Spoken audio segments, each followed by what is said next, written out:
La Asociación Columbares, en colaboración con la Universidad de Murcia, presenta un novedoso estudio de investigación cuyo objetivo principal es analizar el impacto emocional que el trauma vicario genera en los equipos profesionales que trabajan expuestos a la violencia de género. Para conocer más sobre este proyecto vamos a hablar con las profesoras e investigadoras de la Universidad de Murcia que están detrás de este estudio.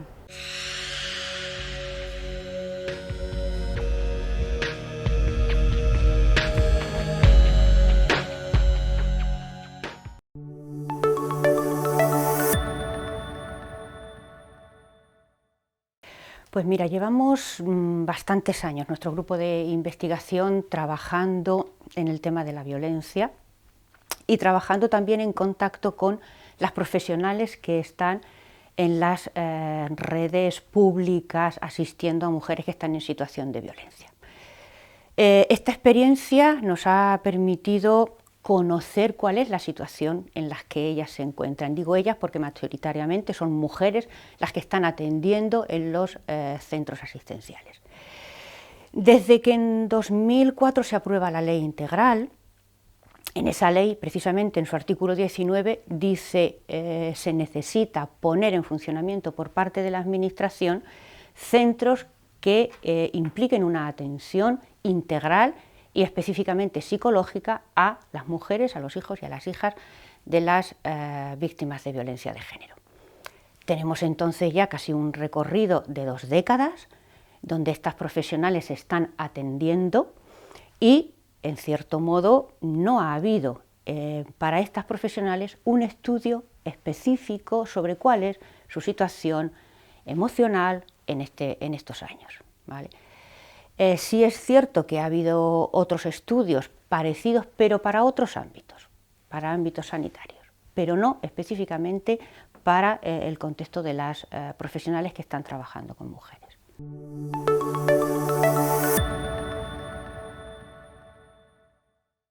Rápidamente, trauma vicario, para que lo podamos entender, es la fatiga emocional, que es otro concepto que utilizamos en psicología, y es el desgaste emocional y psicológico que supone estar trabajando entre 8 y 6 horas diarias con personas que están en una situación de un grave sufrimiento, ¿vale?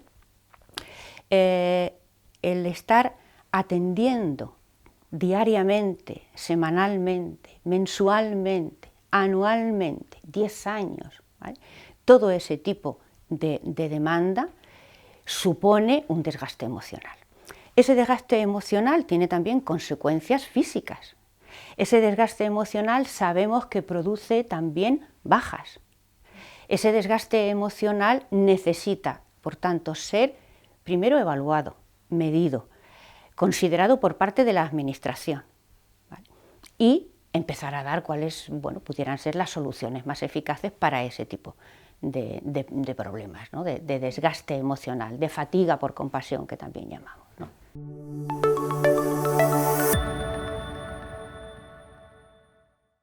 Bueno, habría muchísimas razones para poder estudiar. O sea, ¿por qué estudiamos los problemas de salud en la población o en la ciudadanía, ¿no? Porque son parte inherente del buen funcionamiento social. Razones para mejorar el sistema público de atención a las mujeres que están en situación de violencia. Razones para cuidar a los propios profesionales que están en esos centros. Si la atención que van a recibir las mujeres, los hijos y las hijas que están en situación de violencia no es la mejor que podemos ofertar, todo eso va a suponer un deterioro social en el sistema, ¿vale?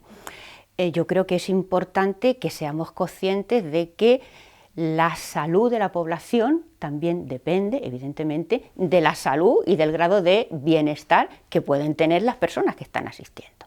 Es así de sencillo.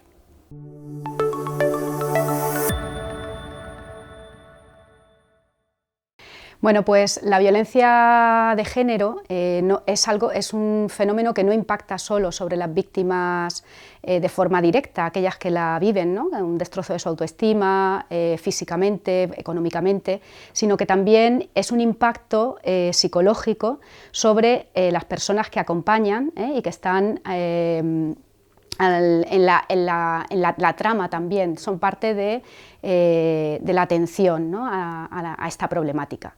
Ese impacto secundario produce síntomas similares, sintomatología postraumática similar a la que puede vivir una víctima que la vive de forma directa, al estar en contacto pues, con los relatos de su experiencia, los acompañamientos a los recursos, la lectura de todo el material, desde una sentencia hasta un informe, un peritaje. Entonces, toda esta realidad, estas realidades, de alguna manera, condicionan la salud de las personas que están ahí siendo testigos, dando testimonio de este tipo de situaciones. Es lo que se denomina el estrés traumático secundario, y que es parte del trauma vicario con el que se define este proyecto. ¿Efectos que puede tener? Pues desde reexperimentar situaciones que han vivido esas mujeres en situación de violencia, tener síntomas de evitación, de estar en el contacto con ellas, una hipersensibilidad fisiológica, estar muy alerta en determinadas situaciones, generar emociones como miedo, distanciamiento, dificultades para escuchar, dificultades en el acompañamiento. O sea, en violencia de género, en la atención en violencia de género se moviliza muchos aspectos de la profesional que tienen que ver con su mundo interno y con todo el mundo externo, ¿no?, al que atiende y del que es testigo.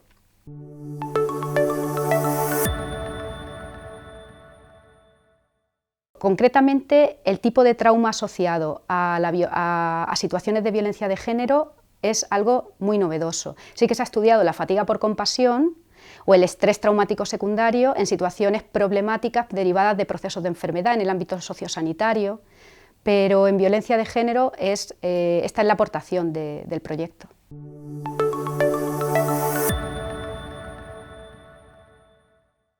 Es importante porque este desgaste afecta a la relación de acompañamiento profesional-usuaria.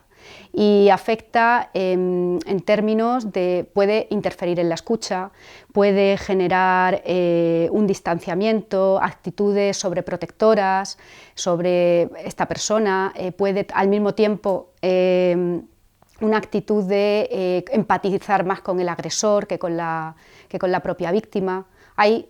Esto sí que está descrito en la literatura científica, una afectación en profesionales, pero estudios sobre la prevalencia y más en nuestro país es lo que no tenemos.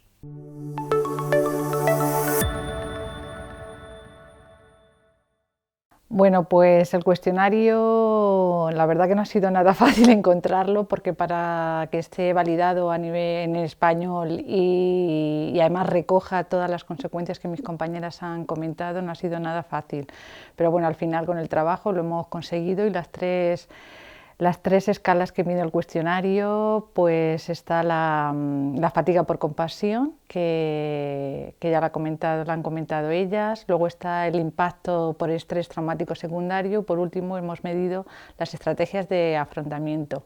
Los dos primeros cuestionarios miden un poco la preocupación que tienen, por eso es tan importante de estudiarlo en estas profesionales, porque generalmente sus preocupaciones que tienen, los problemas que están tratando diariamente en esta intervención con mujeres víctimas de violencia de género, pues generalmente son preocupaciones que se llevan al ámbito familiar, con lo cual estas preocupaciones las tienen constantemente, les genera unas consecuencias a nivel de su bienestar, y además miden, entre otras cosas, también la satisfacción que tienen con su trabajo, la percepción que tienen sobre cómo les afecta lo que están trabajando a nivel personal en su salud mental y física, el apoyo social e institucional que están recibiendo, un poco los estados anímicos, también los problemas de salud, como pueden ser problemas de sueño, etc. Y el último, que son las estrategias de afrontamiento, queríamos medir un poco cómo lo afrontan, todas estas consecuencias que ha comentado mi compañera Carmen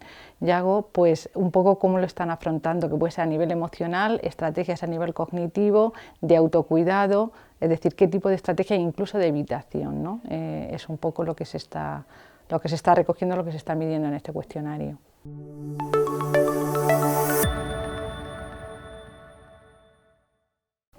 importante porque cuanto más mayor sea la muestra, también a nivel estadístico y de análisis de datos, para nosotros es mucho más importante. Las conclusiones metodológicamente serán mucho más concluyentes y la muestra será mucho más representativa. Además, a nivel nacional también es importante la participación, porque cuantas más comunidades autónomas, después podemos sacar, deducir o analizar datos, porque en cada comunidad autónoma hay diferentes recursos institucionales también. Entonces podemos ver en qué comunidad autónoma, por ejemplo, los efectos a nivel de salud en estas profesionales son mayores y estudiar cuáles son las causas, si son más de apoyo social, si son más a nivel institucional. Es decir, que cada comunidad autónoma sabemos que tiene unos recursos institucionales también diferentes para hacer frente y apoyar a estas profesionales en su trabajo. Entonces, ese análisis nos va a permitir ver y hacer una mirada crítica y analítica sobre qué está ocurriendo en diferentes lugares donde las profesionales trabajan en diferentes condiciones laborales.